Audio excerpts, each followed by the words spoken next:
quand on ouvre les yeux, on a tellement, encore plus qu'avec les sons, on a appris à localiser les formes, à les étiqueter, à raison, parce qu'il faut bien que le corps puisse cheminer dans le monde, être opérationnel dans le monde, et vivre en symbiose avec les autres humains, et les créatures, et la nature. Mais en fait, la perspective, le sentiment de distance est construit par le mental. Et c'est ce qu'on va essayer de voir maintenant dans la pratique suivante, qui est issue de l'enseignement de Douglas Harding, un architecte, philosophe anglais qui s'est éveillé à sa vraie nature dans les années 40, et qui, peut-être parce qu'il était architecte, peut-être pas, mais en tout cas qui s'est intéressé beaucoup au retournement du regard vers l'espace, et qui a élaboré une voie d'accès à notre vraie nature qu'il a appelée la vision sans tête. Tu vas comprendre pourquoi dans quelques instants. Tous ici l'ont plutôt plus ou moins pratiqué. Peut-être que certains le vivent dans l'instant. Parce que le mental est beaucoup plus associé à la vue que par exemple au toucher. C'est pour ça que quand on fait un massage ou quelque chose comme ça, très vite on perd la sensation de contour, le mental est peu associé aux sensations. Mais quand on se promène dans la rue ou quand on regarde, on a été conditionné pour dire beau, pas beau, intéressant, pas intéressant, ou quitte même à étiqueter, à dire voilà une table. Et dès qu'on dit une table, on pense à l'utilité de la table, mais évidemment que c'est simplement une étiquette, et dès qu'on étiquette quelque chose et qu'on croit que c'est une table, qu'on prend l'étiquette pour ce que cela désigne, et on se coupe finalement de l'unité. On ne voit pas que la table est faite de la même essence que cela qu'il perçoit. On perd l'unité en fait. Et donc c'est vrai que c'est plus facile de perdre ce sentiment d'unité avec le regard. Et Douglas Harding a donc créé une méthode d'investigation du soi, on pourrait dire, qui est basée sur des jeux très pratiques et très simples. Alors puisque tu ne connais pas ça, Monique, je propose de refaire cette pratique tous ensemble. Il a fait une 50aine d'exercices pratiques pour découvrir notre vraie nature, essentiellement donc à partir du regard. Et l'exercice de base, c'est celui-ci. Donc on a bien remarqué que, on peut remarquer, et on l'a vu dans l'investigation tout à l'heure, qu'en général, nous nous définissons comme étant une personne. Nous nous identifions à ce que nous percevons. Et ce qui est proche de nous, c'est-à-dire le corps et le mental, on s'est identifié exclusivement à ça. Et en général, donc la flèche de l'attention, elle est toujours tournée vers une perception. Une perception, ça peut être une couleur, donc par les yeux, ça peut être un son, ça peut être une sensation, un toucher, ou une émotion, un mixte de toucher et d'image mentale. Ça peut être une pensée, une odeur, un goût. Il y a 6 perceptions en général, grosso modo. Donc la flèche de l'attention de la plupart des humains est toujours tournée vers perception. Je traduis la perception en mots. Perception, je traduis la perception en mots. Je traduis la perception en mots en d'autres mots, etc., etc. Donc on est toujours, cette flèche de l'attention est toujours tournée vers les objets. D'accord ? Et donc nous allons retourner cette flèche vers cela qui perçoit, mais à partir du regard. Donc je vous invite à prendre l'index, votre index, et par exemple à pointer, donc toi aussi Maria dans la pièce, à pointer vers la lampe au plafond ou vers le plafond, pour Maria, qui est avec nous. Et donc là, je pointe vers un objet du monde hein, qui est perceptible, donc c'est une perception, il y a des couleurs, il y a des formes. Je peux avec le doigt, regardez, vous pouvez le circonscrire avec votre doigt. circonscrire les limites de l'objet. C'est un objet qui est dans le monde, qui a des limites, qui est opaque aussi, hein. On ne peut pas voir à travers l'objet. Donc il est apparu dans le monde et à un moment donné, il cessera d'être là. On le pressent là. Et donc maintenant vous allez pointer vers un de vos amis là dans la pièce. Voilà. Et vers le visage d'un ami là-bas. Et là, de la même façon, le visage là-bas, bien qu'il ait l'air plus animé de conscience que la lampe, eh bien, c'est une perception, au même titre que la lampe. Et la flèche de votre attention pointe vers une perception qui a des couleurs, qui a une forme.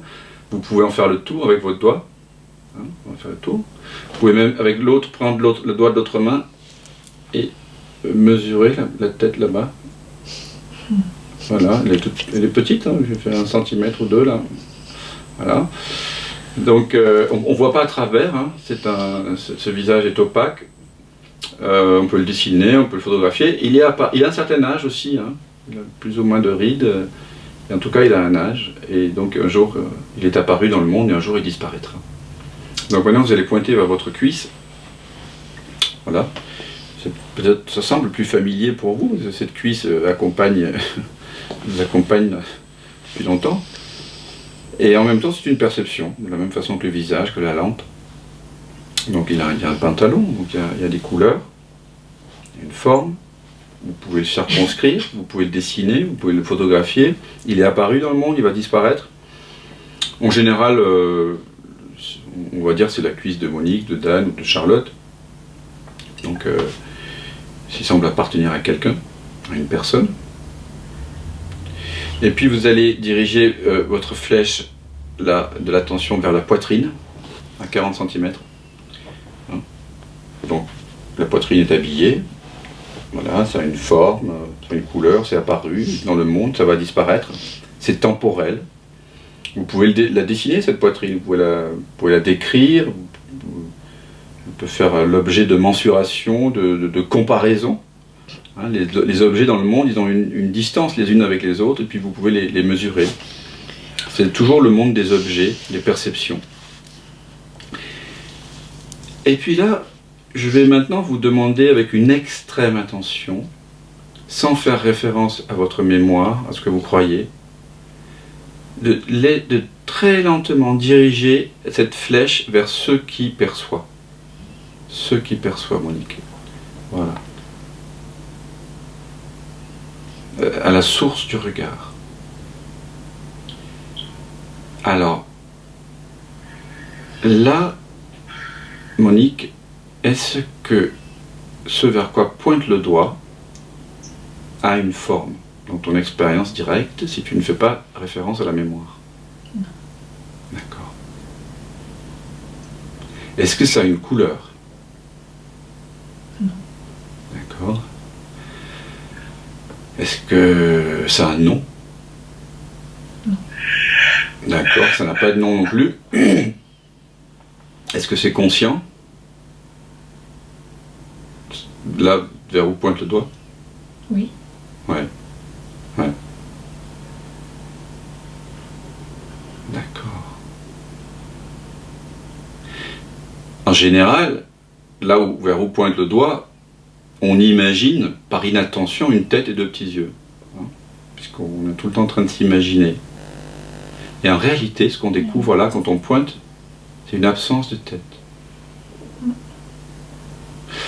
Et maintenant, si je vous demande de prendre l'autre doigt et de pointer vers une autre tête qui est là-bas, d'un de vos amis, voyez que la tête là-bas, qui a une forme, des couleurs, un âge,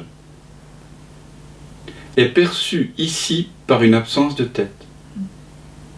La couleur là-bas est perçue ici par une transparence, par une absence de couleur. L'âge là-bas, qui est visible par un certain nombre de choses que nous dit la mémoire, ici par contre, il n'y a pas d'âge. Là-bas, il y a une face, ici, il y a une non-face. Là-bas, il y a une forme, ici, il n'y a pas de forme. Là-bas, il y a un nom. Moi, je pointe vers Francine. Mais le doigt qui pointe vers l'espace, là, je ne pourrais pas lui donner de nom, effectivement. C'est comme une ouverture, une vacuité, une présence. Alors, vous pouvez laisser comme ça disparaître les doigts dans votre vision, dans votre champ de vision. Et voyez que, est-ce que ça change quelque chose à la découverte de cette ouverture, à cette vacuité au-dessus de vos épaules, ou est-ce vous en avez toujours la conscience en ce moment? Ça va? Est-ce que cette ouverture est là? D'accord. Cette ouverture, c'est incroyable, elle accueille tout. Elle ne sait pas dire non, elle ne peut pas dire non. Elle n'a pas cette capacité en fait. Donc elle accueille la pièce, les amis, les fleurs, Les pensées. Les pensées aussi, oui. Les sons, les sensations. Elle dit oui à tout en fait. Et c'est peu qu'il y a la pensée qui dit non. Mais cette ouverture accueille la pensée qui dit non. Elle dit oui ou non. Elle dit oui ou non. Elle dit oui à tout.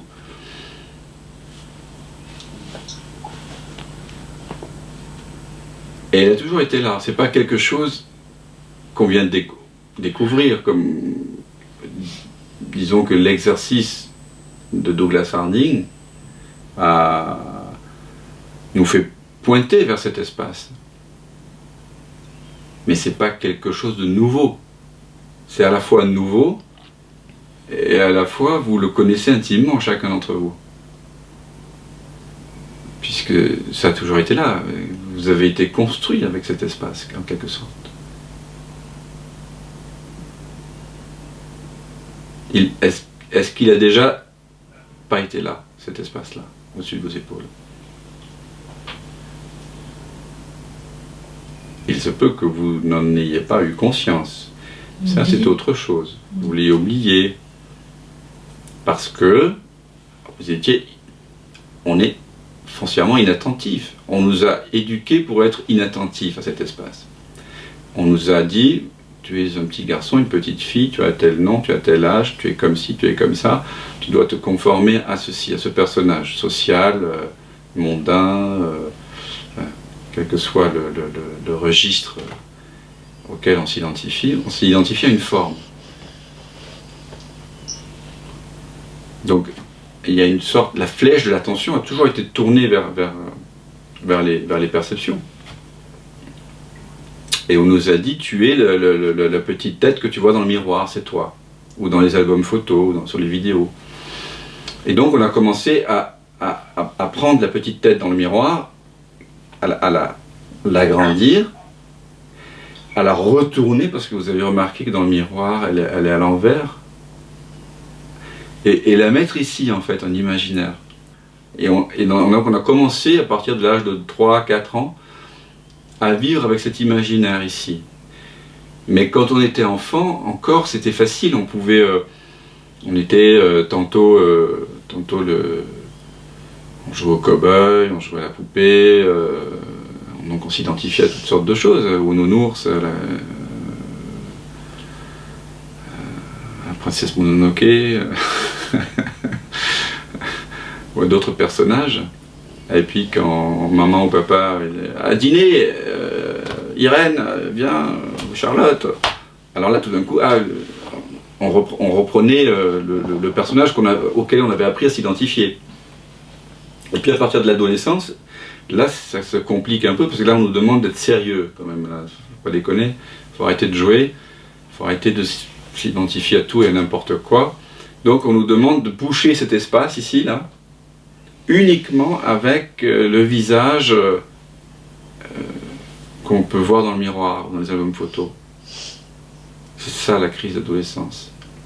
C'est ce refus de l'être, de s'enfermer dans dans son apparence. C'est l'essence qui refuse de s'identifier exclusivement à une apparence. Mais on nous demande ça, parce que si on veut faire partie du clan des humains, si on veut voilà, faire des études, pouvoir acheter un appart, être indépendant, faire des rencontres amoureuses, prendre de la drogue, s'amuser, partir en voyage, tout ça, ben, il va falloir faire comme les autres. Donc à un moment donné, on accepte plus ou moins ça. Et après on oublie, cet espace est complètement oublié. Et là on le retrouve ensemble parce qu'on pratique ce retour. Mais il a toujours été là. C'est pour ça que dans la non-dualité, il n'y a pas d'enseignement. Il n'y a pas un enseignement, en tout cas au sens d'acquérir des connaissances. Des techniques. Voilà. Il se peut qu'il y ait des... On pourrait dire que ce qu'on vient de faire est une technique. Mais toutes les techniques qu'on utilise, ou les pratiques non-duelles ou autres, ce sont des techniques pour revenir à ce que nous sommes déjà. Pour reconnaître que nous sommes déjà ce que nous cherchons.